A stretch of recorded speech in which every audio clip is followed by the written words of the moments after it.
Level 1. The recruit. You're 18. You didn't ask for armor.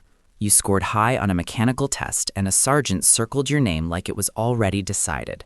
3 weeks later, you're standing in front of an M1A2 Abrams at Fort Benning. It weighs 73 tons. It smells like diesel and burnt rubber, and something else you can't name yet. Nobody explains it. You'll figure it out when it matters. Basic training isn't about tanks. It's about whether you follow instructions when you're tired and nothing makes sense.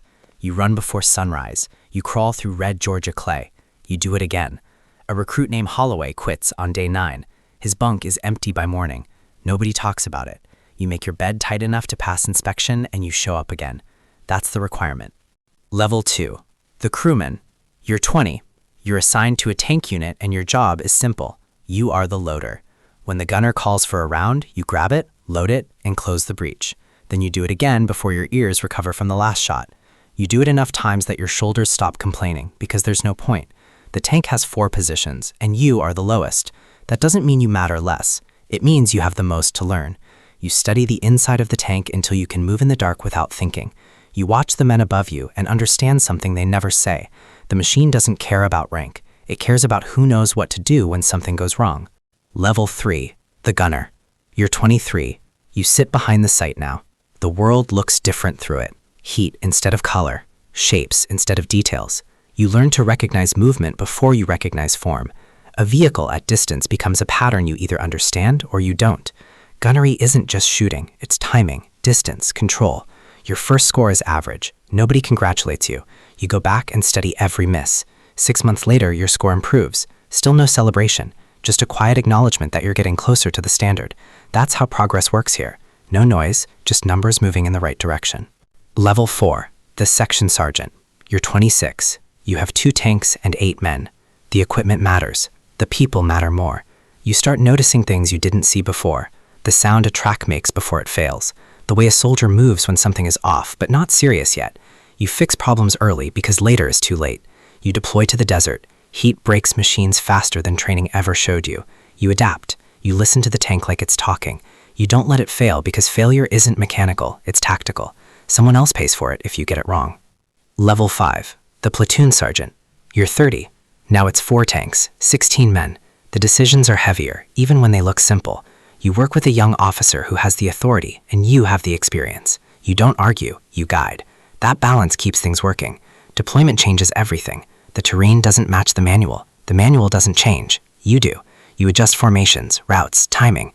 You stop thinking about what should work and focus on what does. You bring everyone back. You don't say it out loud. You don't need to. Level 6. The master gunner. You're 33. You're not leading missions now. You're building the people who will. You watch others do the job you used to do, and you see every small mistake before it becomes a big one. There's a soldier who can't qualify, not because he can't shoot, but because something is slowing him down. You work with him before anyone else arrives. Repetition, correction, silence. Weeks later, he improves. You don't praise him. You move on. That's the job.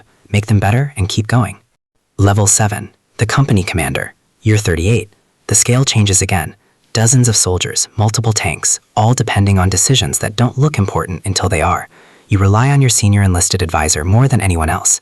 Experience speaks differently than rank. You listen. You train your unit harder than required because the environment demands it. Someone questions it. You let performance answer the question. It always does. Level 8. The operations officer. You're 42. You're not on the tank anymore. You're planning for those who are. Maps, timelines, coordination. You take intent and turn it into something that can actually happen. Plans don't fail because they're wrong. They fail because they don't match reality. You adjust constantly, quietly. The commander trusts you. That trust isn't given. It's built over time and tested every day. Level 9. The battalion commander. You're 46. The scale is larger than anything before. Hundreds of soldiers, dozens of vehicles. You don't see every action. You see the pattern of actions. You think ahead. You make decisions that affect things you won't directly witness.